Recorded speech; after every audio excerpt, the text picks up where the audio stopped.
વીટીવીના દર્શકોને નમસ્કાર. અમારી વિશેષ રજૂઆત પોઝિટિવ માઇન્ડ સ્વસ્થ મન સુખી જીવન સાથે હું છું કશિશ. દર્શક મિત્રો, તમને જે પણ માનસિક સમસ્યા હેરાન કરતી હોય, તમે વારંવાર વિચાર વાયુનો શિકાર થતા હો, કારણ વિનાની ચિંતા તમને થતી હોય, તમારા અંગત જીવનમાં ક્યાંક સમસ્યાઓ ઘર કરી ગઈ હોય, તમને સમજાતું ના હોય કે આગળ હવે શું કરવું, જીવન કેવી રીતે જીવવું, બસ તો આ અમારી વિશેષ રજૂઆત તમારા માટે છે. અને અમારી આ વિશેષ રજૂઆતમાં અમે સિનિયર સાયકોલોજીસ્ટ સાથે સંવાદ કરીશું અને સાથે જ તમે પણ અમને આ જે નંબર દેખાઈ રહ્યો છે એના પર કોલ કરીને તમારી સમસ્યા અમને જણાવી શકો છો. સિનિયર સાયકોલોજીસ્ટ ડોક્ટર પ્રશાંત ભીમાણી આપણી સાથે સ્ટુડિયો પર ઉપસ્થિત છે. ડોક્ટર પ્રશાંત, સ્વાગત છે. ડોક્ટર પ્રશાંત ભીમાણી તમારી સમસ્યાનું નિવારણ લાવવાના પૂરતા પ્રયાસ કરશે, પરંતુ દર્શક મિત્રો, આપણે આપણી ચર્ચા અને તમારા કોલ્સ લેવાની શરૂઆત કરીએ પહેલા ડોક્ટર પ્રશાંત, જે એક પરિસ્થિતિ મારે દર્શાવી છે દર્શક મિત્રોને, અને એ પરિસ્થિતિ પર ચર્ચા આજે માંગી લે છે. પરિસ્થિતિ એવી છે તો દર્શક મિત્રો, તમને દ્રશ્યો બતાવવા માંગીશું. તમને ખ્યાલ હશે કે તાજેતરમાં એક વિડીયો ખૂબ વાયરલ થયો છે. વિડીયો કોલ્ડ પ્લે કોન્સર્ટનો છે અને હું પીસાહેબ અમારા મિત્રોને જણાવવા માંગીશ કે એ વિડીયો આપને દર્શાવે ટીવી સ્ક્રીન પર.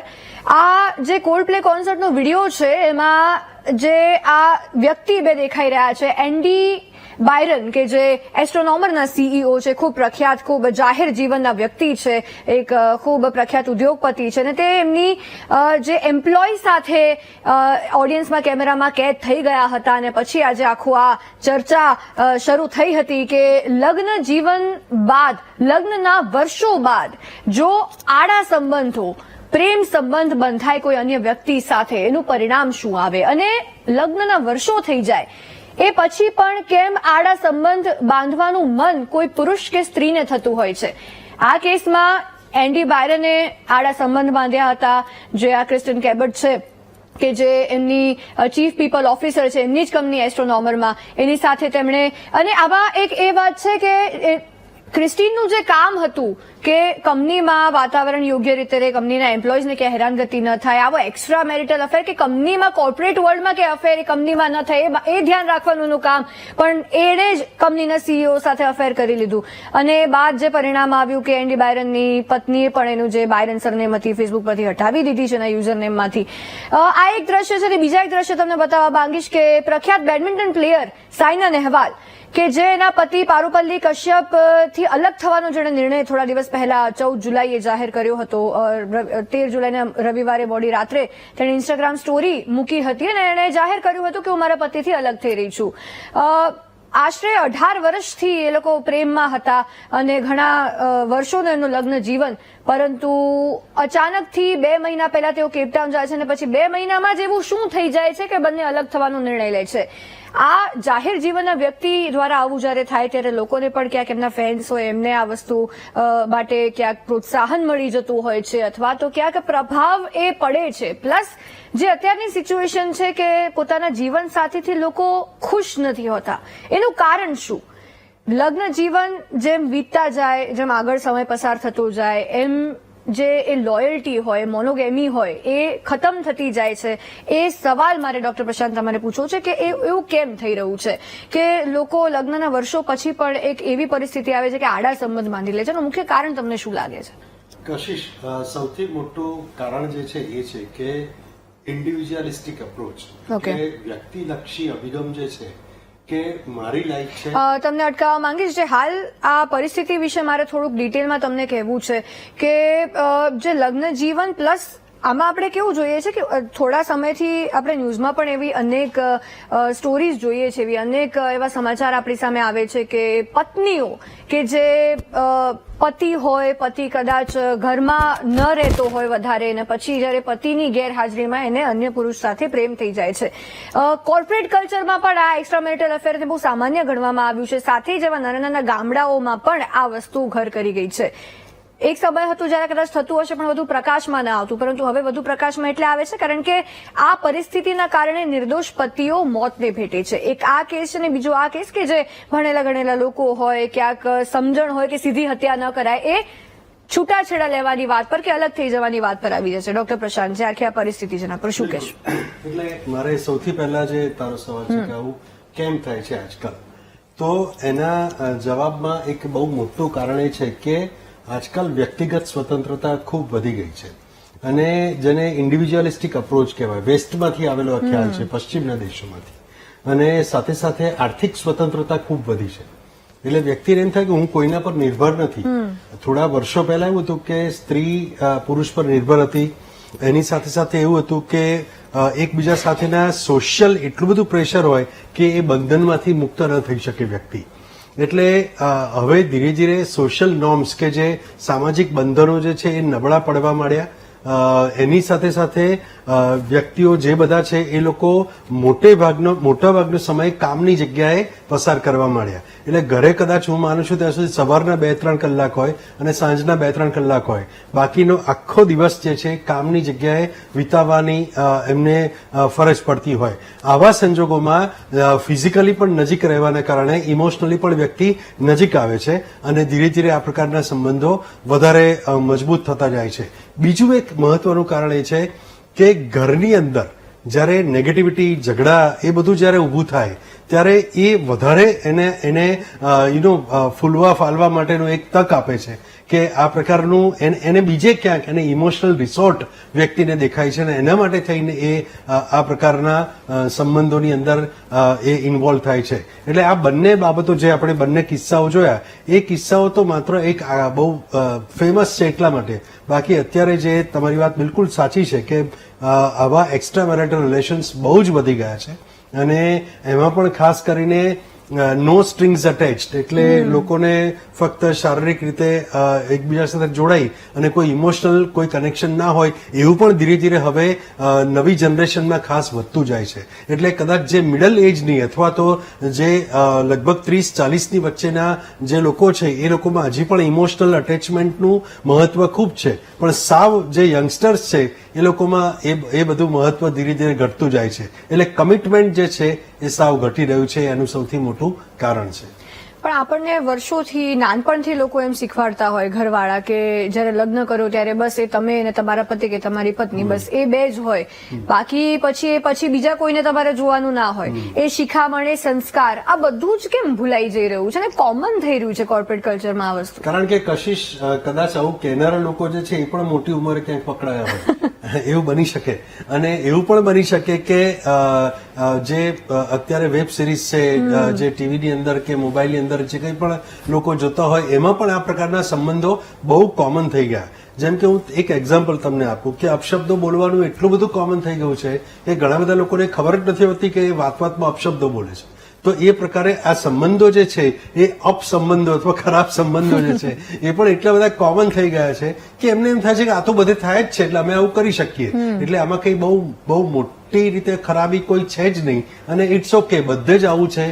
જો દરેક જગ્યાએ આખું ગામ જ ચોર હોય તો કોઈ એક જણને ચોર કેવી રીતે કહેવાય? એવી આ લોકોની માનસિકતા ઘણીવાર થઈ જતી હોય છે. પણ એમાં કોઈ અન્ય વ્યક્તિ હર્ટ થઈ જાય એ પણ ખાસ ધ્યાન રાખવું છે. આપણે કોલર આપણી સાથે જોડાયા છે, એમની સાથે વાત કરીએ. કિશોરભાઈ રાજકોટથી જોડાયા છે. કિશોરભાઈ, સ્વાગત છે આપનું વીટીવી ન્યૂઝ પર. શું છે આપની સમસ્યા? મારો સવાલો ધીમાની સાહેબને મારે પૂછવાનું છે. જી, હલો. હા, બોલો. મારે ધીમાની સાહેબને પૂછવાનું છે. હું જેલ ખાતાનો નિવૃત્ત કર્મચારી છું સાહેબ. મેં 38 વર્ષ જેલમાં નોકરી કરેલી છે પોલીસ તરીકે, અને મેં મારી પાસે પતિના ખૂન કરી અને આવા બનાવો કેટલાય આવી ગયા સાહેબ. એમાં જે માવસા આપણે જે આહાર, સાત્વિક આહાર અને તામસિક આહાર, જે તામસિક આહાર લેતા હતા એ લોકો જ વધારે આવતા હતા. આ શું સત્ય છે? એટલે કદાચ આપણા દેશ માટે આ બાબત લાગુ ચોક્કસ પડે છે, કારણ કે ઘણા બધા ધર્મોમાં અમુક જે છે એ તામસિક આહારની મનાઈ ફરમાવી છે. એની પાછળનું એક આધ્યાત્મિક કારણ હોઈ શકે. અને પણ સામાન્ય સંજોગોમાં અમે એવું માનીએ છીએ કે આહાર બરાબર છે, પણ એના કરતાં પણ વધારે ઇમ્પોર્ટન્ટ વસ્તુ છે એ વ્યક્તિનો ઉછેર, એ વ્યક્તિના જે સંસ્કાર મળ્યા હોય તે, જેને અમારી ભાષામાં સોશિયલાઇઝેશન કહીએ. એની સાથે સાથે એનું વાતાવરણ જે છે ઘરનું વાતાવરણ યોગ્ય ના હોય, એમાં હિંસા થતી હોય, મારામારી ઝઘડા થતો હોય ઘરમાં કે ઘરની બહાર આજુબાજુના લોકો પણ એ પ્રકારના હોય, અને ક્યાંક ને ક્યાંક માતા પિતા દ્વારા પણ એ જે વ્યક્તિ જે ગુનેગારો છે એ નાના હોય ત્યારે એમના પર હિંસા થયેલી હોય. આ બધા કારણો જે મનોવૈજ્ઞાનિક કારણો ઘણા બધા જોવા મળે છે, એની સાથે આવું એક કારણ હોઈ શકે. આના વિશે આહાર નિષ્ણાત વધારે સ્પષ્ટતા કરી શકે. બિલકુલ. આપણી સાથે રાજકોટથી વલ્લભભાઈ જોડાયા છે કોલર. વલ્લભભાઈ, સ્વાગત છે આપનું વીટીવી ન્યૂઝ પર. શું છે આપની સમસ્યા? સાહેબ નમસ્કાર. નમસ્તે. એ સાહેબ મારે 70 વર્ષ થયા. મારા લગ્ન જીવનને 55 વર્ષ થયા. હમ. મારે 2 દીકરા છે, 2 વહુ છે, દીકરાની ઘીરે વહુ છે. પણ આ જે વસ્તુ ઝઘડા થાય છે ને સાહેબ, એ જે બેન માણા હોય છે ને એને કઈક સમજવા જેવું અમારે કોઈ કજિયા નથી થતા.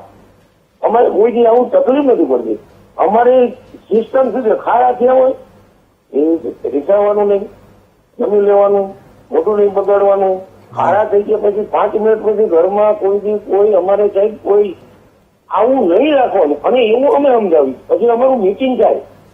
અમે દીકરા વહુ છોકરાના છોકરા અને બધા બેન સાહેબ આવીને મીટિંગ કરી કે આપણે કઈ રીતે રહેવું. કોઈ વસ્તુ લેવી તો અમે પેલા આઈડિયા નક્કી કરી કે ભાઈ આપણે આ વસ્તુ લેવી છે, આપણે શું કરશું, લઈ શકશું.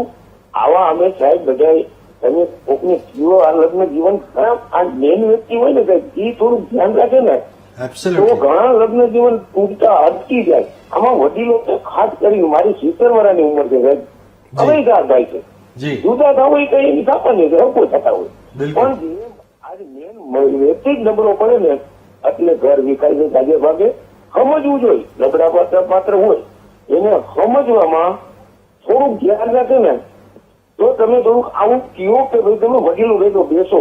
છોકરાને અમે એમ કે વડીલું ભેગું બેસવું, મોબાઈલ ઓછા જોવા, લગ્ન પ્રસંગ હોય ન્યાય અમે કઈ 5 વડીલો એના ભેગા બેસો તો તમને સારી શીખામણ મળશે. છોકરાઓને બીજી કઈ હોતી નથી. આપણા ઘરમાં સરકાર આવી ગઈ. હું સાહેબ આવું માનું છું. બિલકુલ. હવે હું તમને એની એ જે મુખ્ય વાત કરું એ છે કે આ જયારે આવું હોય ત્યારે ઘરની અંદરના કેટલાક એવા નિયમો આપોઆપ બની જતા હોય છે કે કોઈ પણ પ્રશ્ન થાય તો એની ચર્ચા કરવાની, સમસ્યા થાય તો એનું ડિસ્કશન કરી અને સમાધાન મેળવવાનું. એટલે જ્યારે માતા પિતા રોલ મોડેલ બને છે ત્યારે કશિશ બાળકો એને અનુસરણ કરે છે અને ખૂબ સરસ વાત છે. આ બધાએ શીખવી જોઈએ આવી વાત. અને એટલું યાદ રાખીએ કે સહન કરવું એનો અર્થ ખરાબ જ છે અને દુઃખદ છે એવું નથી હોતું. ઘણી વખત આપણે એડજસ્ટમેન્ટ પણ કરીએ તો ડેફિનેટલી સંબંધોની અંદર સારા સંવાદ સાથે તમે સ્ટ્રેન્થ અથવા મજબૂતાઈ લાવી શકો. બિલકુલ. આપણી સાથે અશોકભાઈ જુનાગઢથી જોડાયા છે. અશોકભાઈ, સ્વાગત છે આપનું વીટીવી ન્યૂઝ પર. શું છે આપની સમસ્યા? કોલ કટ થઈ ગયો છે. ડોક્ટર પ્રશાંત, તમે સહન કરવાની વાત કરી તો અત્યારનું જે હું નોટિસ કરું છું આજની જનરેશન, એટલે મતલબ એડજસ્ટમેન્ટ જે હોવું જ જોઈએ હંમેશા. અત્યારે કેવું છે, તમે કહ્યું કે આર્થિક રીતે જયારે ઇન્ડિપેન્ડન્ટ થઈ જાય ત્યારે એમ થાય કે હું કેમ સહન કરું. એ જે મેન્ટાલિટી છે ને એ જે પહેલાની ને અત્યારની એના કારણે મેઇન ક્યાંક પ્રોબ્લેમ થાય છે એવું લાગે છે. પણ કશિશ એક વાત બીજી પણ છે, તારી વાત 100% સાચી છે, પણ એક બીજી વાત છે કે જયારે પ્રેમ મુખ્ય હોય ને, ઇમોશન, ત્યારે બીજી બધી બાબતો ગૌણ થઈ જાય, બધું હેન્ડલ થઈ જાય, બધું જ થઈ જાય છે. એટલે તમે માણસની અંદર એની નકારાત્મક બાબતોને કે નબળી બાબતોને પણ સ્વીકારો છો. અને હું એવું માનું છું કે પ્રેમની એક વ્યાખ્યા જે હું માનું છું એ છે કે સામેની વ્યક્તિને જ્યારે તમે એના ગુણ દોષ સહિત સ્વીકાર કરો છો એ જ પ્રેમ છે. અને તમારા કરતા વધારે મહત્વ આપો છો એનું નામ પ્રેમ. I believe the same. Doctor Prashant, એક મૂવી હમણાં રિસેન્ટલી જોઈ, નામ નહીં લઉં, પણ એક જે આપણે ડિસ્કસ કરતા હતા એના પર જ છે કે એમાં એક ટેગલાઈન હતી કે આ સ્ટોરીઝ આ તમે જોશો ને તો તમને લાગશે તમે તમારી પોતાની સ્ટોરી જોવો છો. અને મૂવી જયારે જોઈને એમાં બધા મેં એક્સ્ટ્રા મેરિટલ અફેર જ તો મને લાગે કે બધા લોકો રિલેટ કરી શકતા હશે ને. તો આ એ મોટિવેશન મળી રહ્યું છે લોકોને. એટલે એ એક ખોટું મોટિવેશન છે. હું હંમેશા કહેતો હોઉં છું કે જયારે આ ક્રાઇમની સિરીઝ બધી ચાલતી હોય, અમુક બહુ વર્ષો સુધી ચાલી, કદાચ અત્યારે ચાલતી હોય તો મને ખબર નથી, એમાંથી લોકો બચવાની બદલે એ શીખતા હોય છે ક્રાઇમ કેવી રીતે કરવો. એટલે આ બધું આવું છે. એટલે પ્રેરણા ક્યાંકથી ને ક્યાંકથી લોકોને મળી જતી હોય છે. જે લોકોના મનમાં પાઇપલાઇનમાં આ પ્રોબ્લેમ ચાલતા હોય છે એ લોકો એનાથી વધારે પ્રેરિત થાય છે. આપણી સાથે નરેન્દ્રભાઈ કોલર જોડાયા છે અમદાવાદથી. નરેન્દ્રભાઈ, સ્વાગત છે વીટીવી ન્યૂઝ પર. શું છે આપની સમસ્યા? હાલો જી નરેન્દ્રભાઈ, સ્વાગત છે. શું છે આપની સમસ્યા? હાજી હાજી. હા શું કયો? હાલો. જી જી નરેન્દ્રભાઈ, આપની સમસ્યા જણાવો. હા એટલે સાહેબ હું તો ઓનલાઈન જોઉં છું અત્યારે, તો એમાં તો આ તો જકડી ફિલ્મ થશે ને સાથે વાતચીત થશે. મારો પ્રશ્ન શું છે કે હું છે ને ઘણા ટાઈમથી નોકરીમાં લઉં છું, તો ધીમે ધીમે ઓછી કરી છે. એટલે મારે ખાલી 10 મિનિટ પૂછવું છે. અવાજ તમને સમજાયું શું બોલો? તમારો અવાજ કપાય છે. ફરી પૂછશો? હા, હું માનસિક રોગની દવા લઉં છું હંસલ ભદ્રે સાહેબની. તો ધીમે ધીમે શું છે, હું 7-8 વર્ષથી લઉં છું. તો મેં ધીમે ધીમે ઓછી કરવાનો વિચાર કર્યો છે. ઓછી કરી છે ખરી થોડી, પણ થોડુંક આમ શું છે નેગેટિવ વિચાર ને બધું આમ આવે છે. એટલે દવા ચાલુ રાખવી જોઈએ કે મારે પછી ધીમે ધીમે કરીને ઓછી થોડું ચાલે, વાંધો નહીં? પહેલું તો તમે જે ડોક્ટરને મળતા હો એને ફરીથી મળીને આ વાતની ફરિયાદ કરવી જોઈએ, અથવા તો તમારે કમ્પ્લેન કહેવું જોઈએ કે મને આવું પણ હજી થાય છે, કદાચ દવાના ડોઝમાં કોઈ ફેરફાર કરે અથવા તો કોઈ દવા બદલે, એવું પણ બની શકે. અને તમારે રેગ્યુલર હમણાં દવા લેવી જોઈએ જ્યાં સુધી ડોક્ટર ના કહે ત્યાં સુધી. બીજી વાત કે આ દવાઓની સાથે સાથે તમે સાયકોથેરાપી અથવા કાઉન્સેલિંગ પણ લઈ શકો, જેથી તમે વિકાસલક્ષી કે ડેવલપમેન્ટલ લાઈફ બાજુ તમે જઈ શકો અને અમુક બાબતોની જે સ્કિલ છે, જે વર્તનના જે અમુક કૌશલ્યો છે કે અમુક બાબતો જે તમારે શીખવાની હોય કે સમજવાની હોય એમાં ખૂબ ફાયદો થાય છે. એટલે આ કોમ્બિનેશનની અંદર આ મનોચિકિત્સા ખૂબ ફાયદાકારક નીવડે છે. બિલકુલ, આપણી સાથે કાલાવટી થોભનભાઈ જોડાયા છે કોલર. થોભનભાઈ, સ્વાગત છે વીટીવી ન્યૂઝ પર. શું છે આપની સમસ્યા? થોભનભાઈ, અવાજ આવી રહ્યો છે? ધીમો આવે છે બહુ. જી જી, આપની સમસ્યા શું છે જણાવશો? સમસ્યામાં તો એવું છે મેડમ કે રાતના ખોટા સપના આવે, મગજમાં વિચારવાયા આવ્યા રાખે ખોટા ને રોગથી પીડાય રાખું બીમારીથી. ચામડીના રોગ છે, અમુક કિડનીના રોગ છે, અને આવું બધું વિચારવાયું ને ખાવા પીવાનું ક્યારેક બહુ હાલે ને ક્યારેક નો હાલે ને એવું બધું, ક્યારેક ઊંઘ આવે ને નો આવે. ઓકે, હવે તમે એટલીસ્ટ જો શક્ય હોય તો એટલું કામ કરો. આના માટે દવાઓ તો ચોક્કસ છે કે જેથી તમે નિષ્ણાત ડોક્ટરને મળો તો તમને એની દવા આપે. પણ એ પહેલા તમે શું કરી શકો એવું તમને કહું. તમે ઘરે ઓછામાં ઓછું શારીરિક શ્રમ થોડોક વધી જાય એવું કંઈક કરો. પોણો કલાક જેટલું ચાલવાનું રાખો, ખુલ્લી હવામાં સવારે વહેલા ચાલવાનું રાખો. ભલે થોડા દિવસ તમને ઊંઘ ના આવી હોય, સવારે ઉઠવામાં તકલીફ પડશે તો એ પણ કરો. સાથે યોગ પ્રાણાયામ કરો અને રાત્રે જો શક્ય હોય તો ગળ્યું ગરમ દૂધ પણ તમે પી શકો એની સાથે, અને એનાથી તમને ચોક્કસ ફાયદો થાય છે. અને સ્કિનની અંદરના તમે રોગોની વાત કરી તો એમાં ઘણી વખત કેવું હોય છે કે ઇચિંગ થતું હોય કે બળતરા થતી હોય કે ખંજવાળ આવતી હોય તો એના કારણે પણ ઊંઘ ડિસ્ટર્બ થાય એવું બની શકે. એટલે ચામડીના રોગો માટે જે તમારે સ્વચ્છતા જાળવવાની હોય અથવા તો જે કંઈ પણ તમને પરેજી પાડવાની કહી હોય ડોક્ટરે એ તમે પહેલા કરો ને એની દવાઓ બરાબર પૂરી કરો. એની અંદર ઘણીવાર સ્ટીરોઇડ્સ આવતા હોય છે, ઘણીવાર એન્ટી હિસ્ટામિનિક દવાઓ આવતી હોય છે. આ બધી જ દવાઓ જે છે એની ભૂમિકા હોય છે. એના કારણે પણ ક્યારેક ઘણી વખત ડિસ્ટર્બન્સ થતા હોય છે. એટલે જો એ તમારી બીજી બધી તકલીફ ઓછી થઈ જશે અને જોડે જોડે તમે આ વ્યાયામનું પણ કરશો તો ચોક્કસ તમને ફાયદો થશે. છતાં પણ ના થાય તો તમે ચોક્કસ એના માટે સારવાર લઈ શકો. દવા ગોળીઓ પણ ઉપલબ્ધ છે, પણ જાતે દવાઓ લેવાની નહીં. ડોક્ટરની સલાહ વગર તમે દવાઓ લો તો ચોક્કસ મુશ્કેલી થાય. ઉપલેટાથી આપણી સાથે વીરાભાઈ કોલર જોડાયા છે. વીરાભાઈ, સ્વાગત છે. શું છે આપની સમસ્યા? જી